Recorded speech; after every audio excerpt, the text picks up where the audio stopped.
Uganda versus Burkina Faso coming onto the pitch now. Uganda Lady Cranes, I think, favourites in this game, but let's wait and see.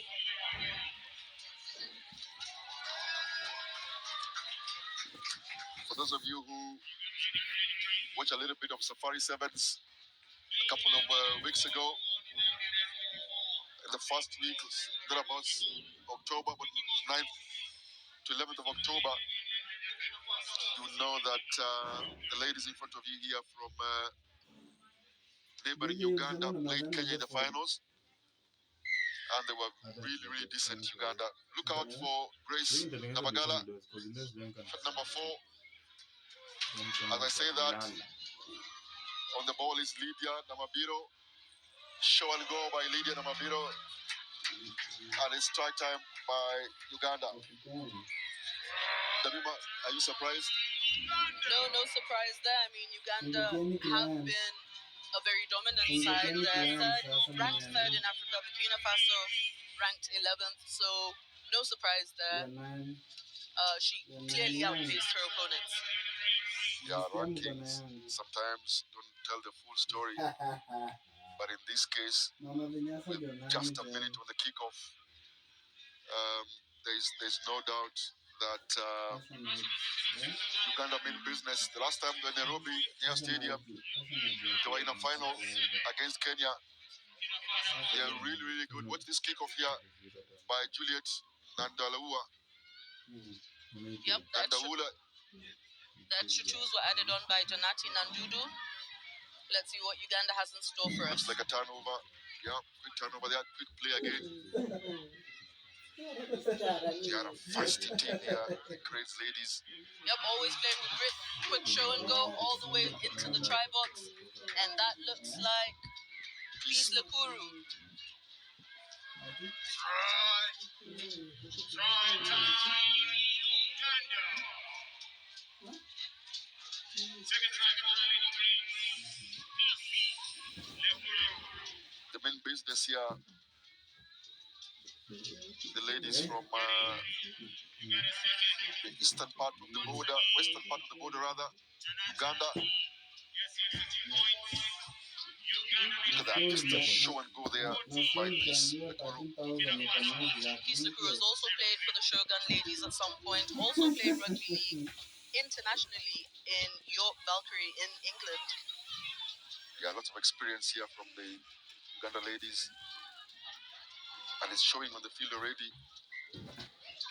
You know, in terms of size, Burkina Faso not that small, really, to be honest. I mean, they seem a bit balanced as far as size is concerned, if you can call it that, on the physical side. Yeah, but then it comes down to their conditioning in the game of sevens, doesn't it? There you go. There you go. It will come down to rugby knowledge, of course. Size does help, but in seven, speed and rugby knowledge, and rugby in general, but it makes a difference. Oh, that looks like an early tackle there, so penalty. Quick tap, play there. That's number 9 there, Lona Amoli with the try under the sticks. Uganda piling on the points so far. This is what they want to do. They want to prove their dominance in this tournament. Well, if you have any doubt whether the trip from Busia was a holiday trip for the ladies from western part of the border, I think it's pretty obvious here. They are doing business. The women from Kampala. Janati Nandundu missing that conversion though. You're not going to want to miss that in a high stakes game. Well, having said that, the kickoff as well just went wayward. And she didn't look happy because Janati missed the conversion to center post and then missed again the kickoff. They can't afford those kind of things against some of the better sides. No, they'll be punished for sure if it was a different game. But let's see what Burkina Faso have picked out. Show and go, she's taken it into contact. Ball has been recycled. It's a slow recycle though, but let's see what they can do with it. Oh, and she's through. Still up, haven't gone down. Uganda haven't brought her down yet. Burkina Faso over the ruck. and Uganda forced a turnover. Uganda recycling the ball, and ref calls for a high tackle. Peace Lakuru, quick tap. She's got someone on the outside. That is Janati Nandundu. She's got yards in front of her and nobody there. Try under the sticks. What do you think? She could put her own try, Janati? Yes. Well, going by the last one, you never know what might happen. But I think she'll get this one in. Let's see. It's up to her, Janati. Oh, she gets the back. Make sure she gets this one and makes up for the last one. You know, I would expect Burkinafaso to use a bit of their size here. I think they are but on average, I think they are a bit taller. I think they have a bit of a height here. But like you said, rugby knowledge is important. I'm also impressed with the Train's kickoffs. I think I rate them a bit higher, a bit better kickoffs from there. Yeah, I'm not sure what's going on with the kickoffs. That's not what you'd expect of this Ugandan side.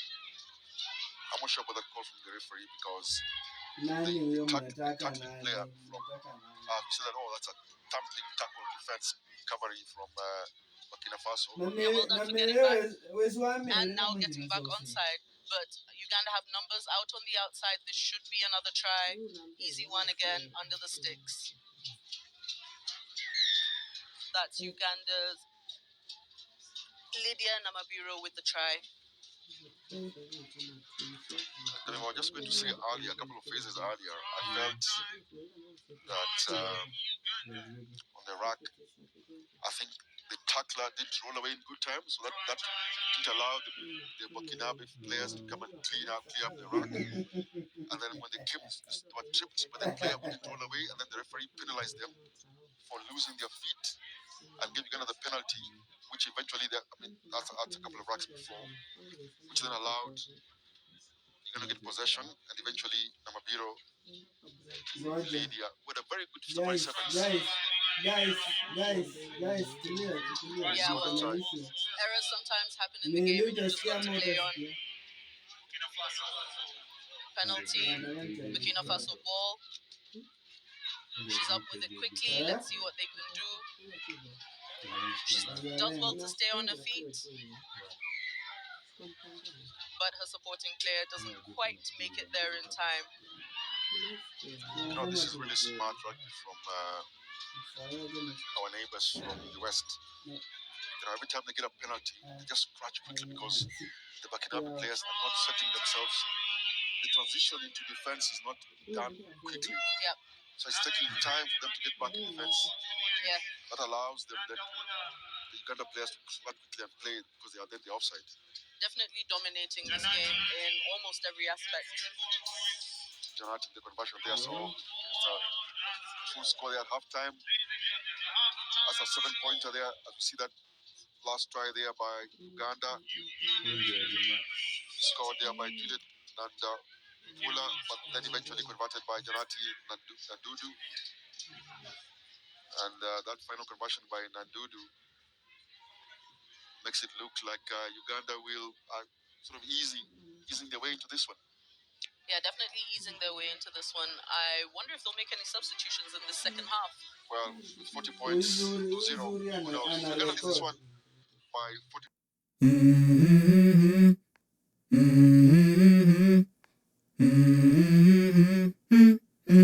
Let's go. I wake up to a little bit of drool on my pillow, feel like it's gonna be a bad day. Yeah, I'm tired of shit, and the coffee ain't hit yet, damn, ain't that great. I don't wanna go to work, cause my boss is a jerk, and I'm not even that paid. I need a change in my life, cause I don't feel alive, and there's nothing that makes me happy. Hold my beer for a minute, I'm about to quit my job, cash in for a ticket. I'm going on a trip and I don't plan to visit. I'm gonna stay there till I feel like I'm winning, and this is just the beginning. I need a big change, help me feel like living. I need a big swing, home runs I'm hitting, and I'll never look back, moving on till I get it all. And we all got dreams, we all want things, but what you gonna do for it? How you gonna move for it? What you gonna be? And do you believe you can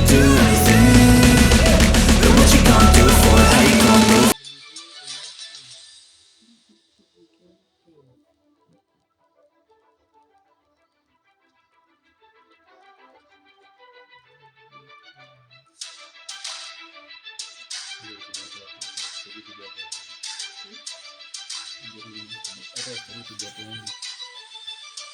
kickoff. Let's see if Burkinafaso can manage to put some points on the board. Better kickoff from Uganda. Burkinafaso failed. You can't afford to not catch kickoff. Well, luckily for them, the Ugandans knocked it. So that will be a scrum in favor of Burkina Faso. Well, in my simplistic view, you could argue that the ladies from Burkina Faso would use their physical attributes, take advantage here. But as you said, Damima, it's not as simple as that.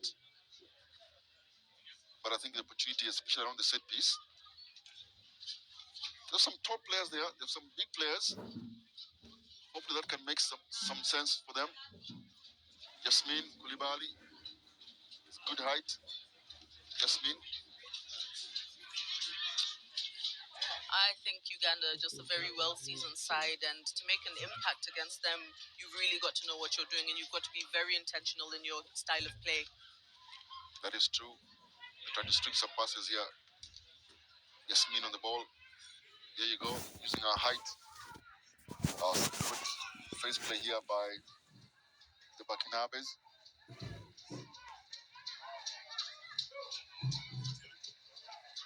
Yasmin again on the ball. Show and go. She's tackled, but I think she's holding on. Is too long. That's a turnover here from Uganda Cranes. Yep, Uganda with a steal. And are we going to see another Ugandan try? Yes, we are. That's Kisa Kuru with a try. Out wide. This will be a harder kick for Janati Nandudu. Let's see if she's the one who'll get the honors. There was some good work there by Lona Amoli, who breathed the tackle of the Burkinabe defense. And they did a one-hand inside offload there to Peace, who eventually got the try.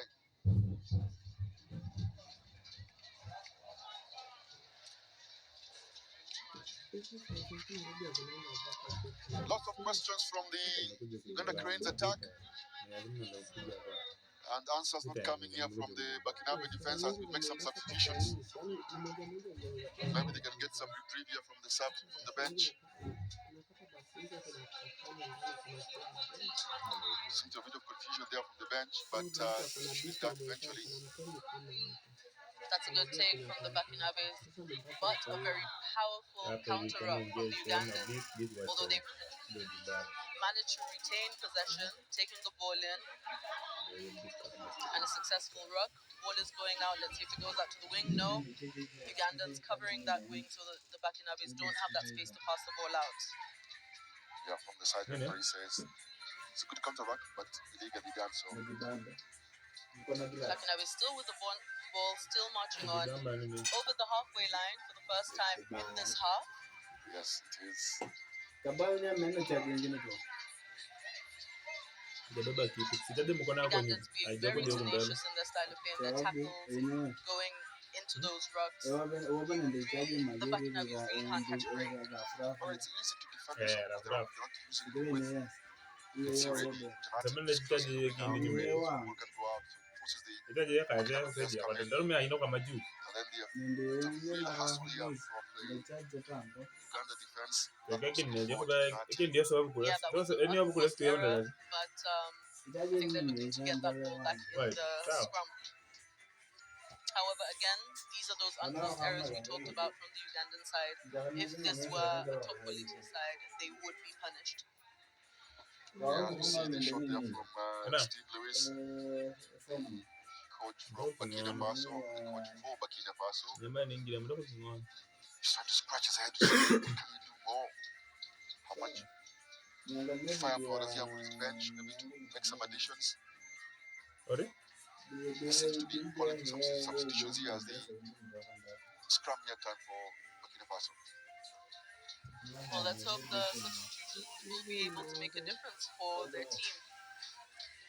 Uganda shoved that scrum back about 5 meters, but Burkina still have the ball, which is good. Getting caught in contact. Again, the Ugandans are relentless with their tackles, just bringing them down every time.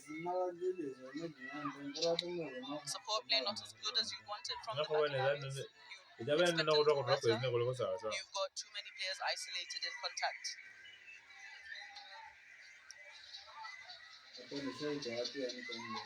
Look, it's obvious that the Lady Cranes are a more seasoned rugby side. Make no mistake of that. But it is called Africa Sevens Tournament for a reason. Because it includes other nations here, and ladies from Burkina Faso are doing their best here, but they're facing a really, really tough opponent in the Lady Cranes. Very compressed its attack players. Burkina Faso making it very easy for the Uganda Cranes defense, and already looks like a turnover here. But again, they get penalized for getting off their feet. I think the referee is concerned because that's the third time they're getting off their feet. Lots of errors and penalties awarded to the Burkina Faso team. I'm a little concerned about the Ugandan team. That's a good point you make, that's a good point, because I think they're more, well, without respect to Burkina Faso, they're the more organized, more structured team. Just need to be a bit more patient and then build their time when to come for the turnover. Substitution here, Unity Namulala comes in. Get a shot there from the colorful Uganda supporters.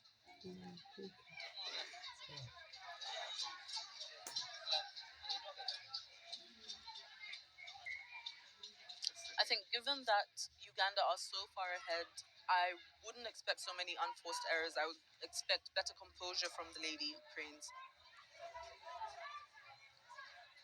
I think they seem too eager here, Uganda. You'd think they're the good team, they're the better team. You'd think the better side. Look out for Grace Nabagala. Here we go. Good pass there to Susan Adong. Susan with the ball. Show and go, Susan. Oh, she gets stuck. Looks forward. Yeah, he does. Knock on. You're right. I don't know. Just overdoing it here. I mean, over elaborate. Just keep it simple. You'd think. First of all, they're struggling with the kickoffs. Kickoffs don't look so confident on the kickoffs there. But they're still leading by 45 points to Rio, to be fair to them. And sometimes, as they say, you can only play what's in front of you. Yeah, I think the Lady Cranes have done well to pile the points on, but going into their next game and possibly into the semi-finals or quarterfinals, they need to work on all these unforced errors because they will cost them going forward. You can argue that with 45 points on the board, that you wouldn't mind about that, as we see some possession rugby here from the Burkinabes, but there's thumping tackles here coming from the Lady Cranes. Even as the tackles come through here, well held there by Susan Adom. Burkinabe keeping possession, dummy, show and go, no, not working. Again, off their feet, Uganda. Yes, off their feet. Referee calls them again. Just that eager, just discipline we're talking about, yes. Yeah, just too eager, the Cranes. I mean, they're the better side here, and the points on the board demonstrate that. There's the big counter up from the Ugandans. Turnover, I believe. That was Janati Nandundu with that turnover. And now Lydia Namabiro with the try under the posts.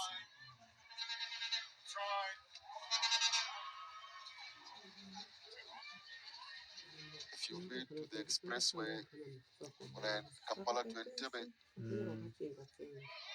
every time you see any government official motorcade going there, there's also an escort. And in this case, Lydia Namabiro got an escort there towards the try line. But again, Janati missed a conversion. Which is what we've been talking about, for the whole of this game. But the game's over now, and Uganda win it 50. That is half a century, 2-0. It's interesting.